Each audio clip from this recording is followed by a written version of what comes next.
नमस्कार मित्रांनो, मी संदीप रातखे राजयोग न्यूजमध्ये आपल्या सर्वांचं सहर्ष स्वागत करतो। मित्रांनो, यंदाचा विषय खूप मोठा आहे आणि खूप खतरनाक आहे, कारण यंदाची नवरात्र अतिशय जबरदस्त अकोले तालुक्यामध्ये होणार आहे। मित्रांनो, आपण अशा ठिकाणी उभा आहोत, अकोले तालुक्यातील ITI ग्राउंड या ठिकाणी उभे आहोत आणि या सारे वेगवेगळे उपक्रम या ठिकाणी होणार आहे। अकोले तालुक्याचे लोकप्रिय आमदार डॉक्टर किरणजी लामटे साहेब व त्यांच्या सौभाग्यवती पुष्पाताई लामटे यांच्या माध्यमातून खरं तर नवरात्र उत्सव होतोय।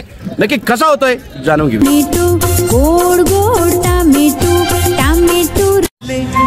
गाले ये दिन न मिलेंगे।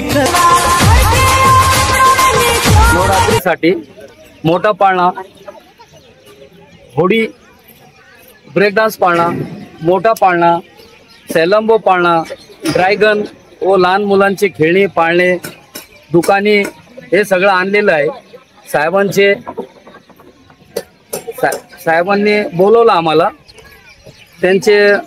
त्यांनी सांगितलं इथं जे तुम्हाला लागल ते सगळं पूर्तता आम्ही देऊ। तुम्ही या वर्षी इथं नवरात्री साजरा थोडा मोठा करायचा, आपल्याला काहीतरी वेगळं, त्याच्याकरता त्याने दरवर्षासाठी आम्हाला बोलवलं का म्हणे आजपासून दरवर्ष तुम्ही या।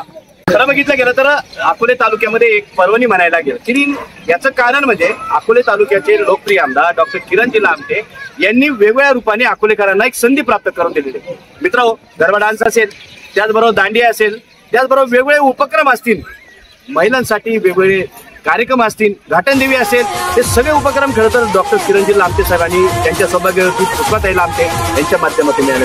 मित्रांनो, जरी यंदाची नवरात्र असेल परंतु एका वर्षासाठी नाही, हे सर्व पाळणे वगैरे सर्व गोष्टी तुम्हाला दरवर्षी मिळणार आहे। आता ही एक प्रकारची शिवरात्र आहे, शिवरात्रीला आपण सर्वजण जातोय, परंतु नवरात्रामध्ये या ठिकाणी दांडिया खेळायला मिळणार आहे। त्याचबरोबर या ठिकाणी स्टॉल लागले जाणार, जे बचत गट आहे आणि मनापासून ज्या महिलांना रोजगार निर्मिती व्हावी असं खरंच वाटत होतं, म्हणून कसुआई महोत्सव असन, रानभाज्या महोत्सव असन, त्या माध्यमातून डॉक्टर साहेबांनी जे उपक्रम राबवले ते खऱ्या अर्थाने लोकांना आणि महिलांसाठी उभे राहण्याचं प्रोत्साहन मिळाले। म्हणून त्या लोकांना सुद्धा या ठिकाणी स्टॉल असणार आहे। म्हणजे नवरात्र दांडियाचा उत्सव तर असणारच आहे, परंतु त्याचबरोबर जर बघितलं गेलं तर हा सगळ्या उपक्रमाबरोबर हे सर्व खेळणी या आपल्या सगळ्या अकोलेकरांनी छोट्या छोट्या मुलांसाठी पाहायला मिळणार आहे। त्यामुळे मित्रांनो, मिस करू नका।